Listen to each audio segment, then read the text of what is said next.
जय श्री राधे कृष्ण। दोस्तों, जो हुआ अच्छा हुआ। जो हो रहा है वह अच्छे के लिए हो रहा है और जो होगा वह भी अच्छे के लिए होगा।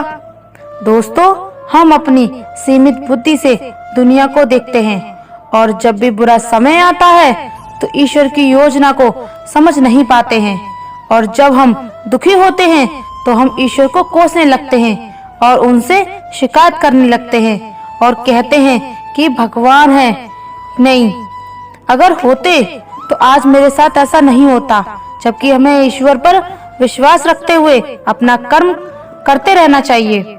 जब भी बुरा समय आए तो हमेशा याद रखें कि इसमें भी ईश्वर ने आपके लिए कुछ बेहतर प्लान किया है। प्रिय दोस्तों, आशा करते हैं अगर आप हमारे चैनल पर नए हैं तो चैनल को सब्सक्राइब जरूर कर लेना और अगर आपको हमारा ये वीडियो अच्छा लगे तो कमेंट सेक्शन में जरूर बताना। तो चलिए चलते हैं आगे की वीडियो में। सही समय आने पर आपको पता चल जाएगा, इसलिए कभी हार ना माने और अपने अच्छे कर्म करते रहे। हम एक छोटी लेकिन सच्ची घटना से समझ सकते हैं। मैंने जब से सुना तो मुझे भी पता लग गया कि भगवान है। एक बार की बात है, समुद्र में तूफान में एक जहाज फंस गया। अब थोड़ी ही देर बाद जहाज समुद्र में डूब गया और एक यात्री को छोड़कर उसके सभी यात्री भी पानी में डूब गए। ईश्वर की कृपा से वह बच गया और तैरते तैरते एक छोटे से टापू पर पहुंच गया। वहां वह ईश्वर से प्रार्थना करने लगा कि हे ईश्वर, कोई मुझे यहाँ से बचा लो। पूरा दिन बीत गया लेकिन कोई उसे बचाने नहीं आया। फिर वह रात को वह परेशान होकर के रेत में ही सो गया। अगले दिन उसने फिर प्रार्थना की लेकिन कोई मदद के लिए नहीं आया। इस तरह बहुत दिन बीत गए। वह हर दिन प्रार्थना करता रहा लेकिन कोई नहीं आया मदद करने के लिए। 1 महीने बाद उसने हार मान ली और सारी उम्मीदें खो दी। उस आदमी ने उस टापू पर लकड़ी की झोपड़ी बनाई और वहीं रहने लगा। नारियल पानी पीता, जंगल के फल फूल खाता और मछलियां पकड़ता। एक दिन उसने मछली पकाई। उसने चूल्हा जलाया पर जल्द ही लकड़ियां खत्म हो गईं। वह लकड़ी लेने बाहर गया और जब लौटा तो देखा कि उसकी झोपड़ी में आग लगी हुई है। वह देखकर वह बहुत दुखी हुआ और भगवान को कोसने लगा। उसने कहा, हे भगवान, आप बड़े ही निर्दयी हैं। मैंने मदद मांगी, आपने मदद नहीं भेजी। मैंने रहने के लिए झोपड़ी बनाई, आपने उसे भी जला दिया। हे भगवान, आप बड़े निर्दयी हैं। वह सारा दिन भगवान को कोसता रहा और रात को बाहर रेत पर सो गया। अगली सुबह जब वह उठा तो उसने देखा कि उसके सामने एक बड़ा सा जहाज खड़ा है। उसे अपनी आंखों पर विश्वास नहीं हुआ। उसे लगा कि कोई उसे बचाने आया है। वह जल्दी से भागकर उस जहाज पर चढ़ गया और जहाज चलने लगा। जिज्ञासावश उसने जहाज के कप्तान से पूछा।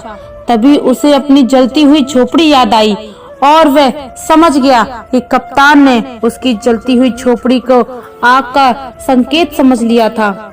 अब उसे एहसास हुआ कि झोपड़ी में लगी आग भगवान की योजना थी ताकि वह उस द्वीप से बच सके। अब वह भगवान को शुक्रिया अदा करने लगा।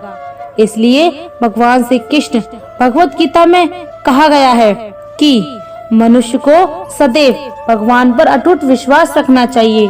विपरीत परिस्थितियों में भी अपने मन को विचलित नहीं होने देना चाहिए, क्योंकि भगवान अपने भक्तों के साथ कभी बुरा नहीं होने देते। मंजिल से भटकना निश्चित है। श्री कृष्ण कहते हैं कि मुश्किल समय में समझदार लोग रास्ता खोजते हैं और कायर लोग बहाने ढूंढते हैं। हे कृष्ण, आपके सिवा कोई और समझने वाला कहाँ मिलेगा। जो मिलता है वह समझा कर ही चला जाता है। कान्हा कहते हैं, अगर कोई तुम्हें कहे कि तुम्हें ठेस पहुंची है तो बुरा मत मानना, क्योंकि लोग उसी पौधे पर पत्थर मारते हैं जिस पौधे का फल ज्यादा मीठा होता है।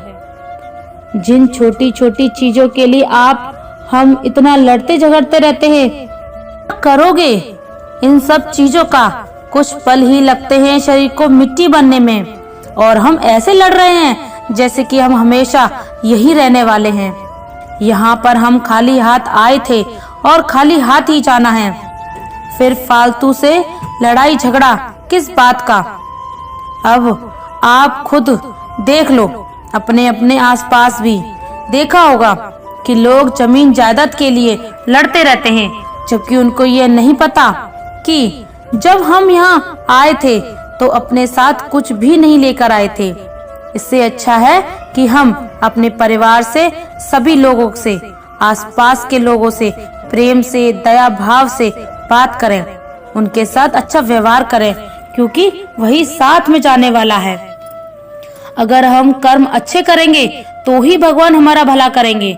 अगर हम कर्म अच्छे नहीं करेंगे, लोगों को सताएंगे, गरीबों को परेशान करेंगे और कभी किसी की भी मदद नहीं करेंगे, तो भगवान कभी भी हमारा साथ नहीं देंगे और हम अपने ही हाथों से अपना जीवन खराब कर देंगे।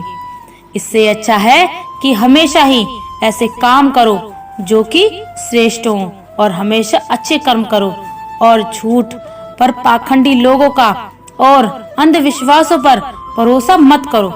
बस भरोसा करो तो इस बात पर कि इस दुनिया को चलाने वाला भगवान है, और अगर भगवान का हाथ हमारे सर पर है तो कोई भी हमारा बाल बाका नहीं कर सकता।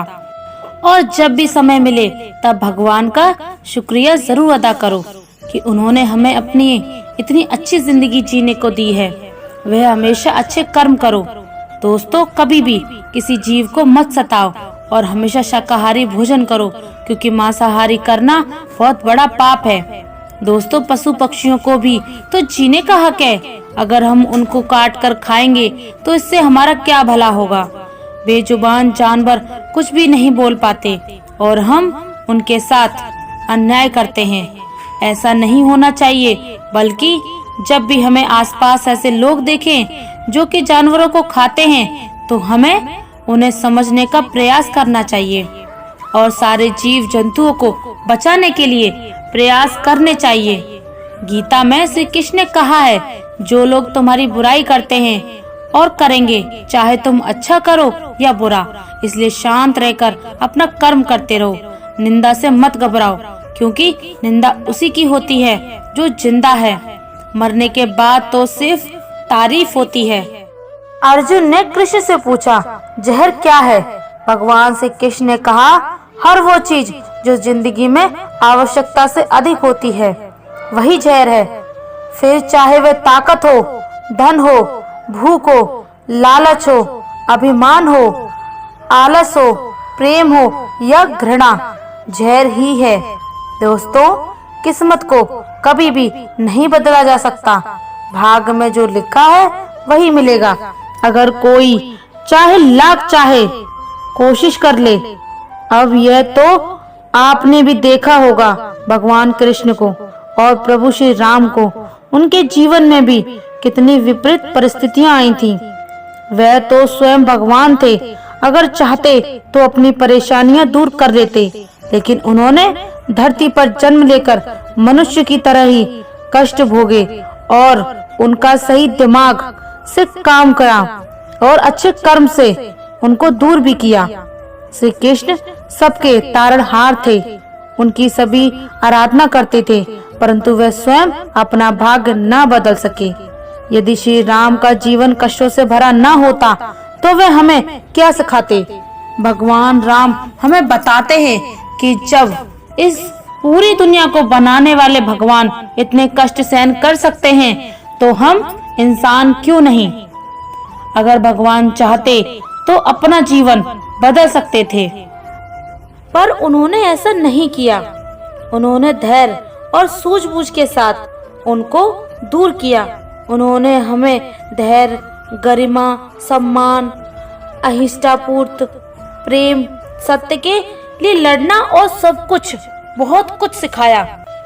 जो व्यक्ति सत्य के मार्ग पर चलता है उसके जीवन में परेशानियां आती ही हैं।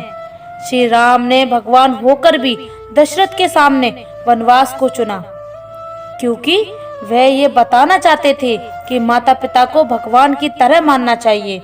इसलिए माता पिता की रक्षा के लिए वह वनवास चले गए। हम इंसानों का जीवन तो पूरी तरह से कठिनाइयों से भरा हुआ है। हमेशा कोई ना कोई समस्या आती रहती है, कभी कोई बीमारी तो कभी कोई बीमारी लगी रहती है। अगर कभी व्यक्ति को ठीक तरह से इलाज नहीं मिल पाया तो फिर उसकी मृत्यु हो जाती है।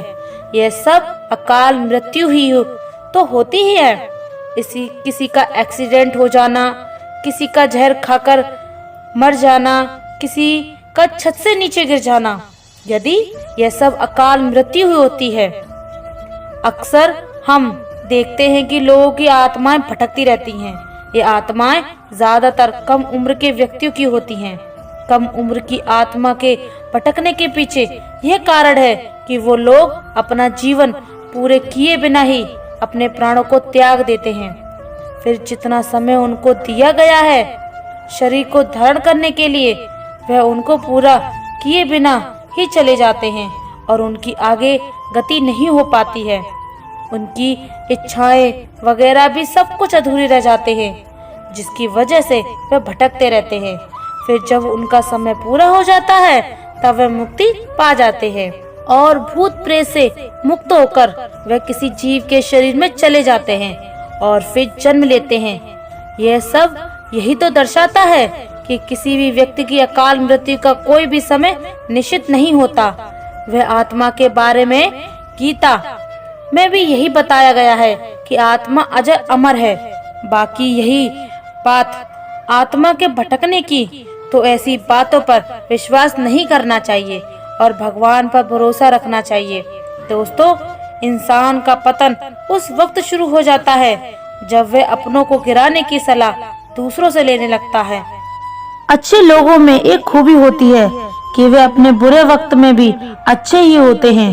लोग आपको पहचानना ही बंद कर दें, उससे पहले अपनी पहचान जरूर बना लेना। झूठ को यदि आप धीरे से भी कहोगे तो सब लोग सुन लेंगे, लेकिन जब आप सच बोलोगे तो चिल्लाने पर भी आपकी बात कोई नहीं सुनेगा। कभी कभी जिंदगी में अकेला रहना भी जरूरी है। खुद से बातें करने के लिए प्रशंसा स्वीकार करने में विनम्रता होनी चाहिए और भूल स्वीकार करने में गर्व होना चाहिए। जीवन का हमसफर ऐसा होना चाहिए जो आपके साथ बैठकर रिश्ते के बीच की गलतफहमियों को सुलझाना चाहे, ना कि यह कह दे कि अब इस रिश्ते को ही खत्म कर दें। तो दोस्तों, उम्मीद है आज का वीडियो आपको जरूर पसंद आया होगा। अगर वीडियो अच्छा लगा हो तो कमेंट में मन से जय श्री राधे कृष्ण जरूर लिख दीजिए और ऐसे ही वीडियो और पाने के लिए हमारे चैनल को सब्सक्राइब करें, वीडियो को लाइक करें, ज्यादा से ज्यादा शेयर करें। धन्यवाद। जय श्री राधे कृष्ण।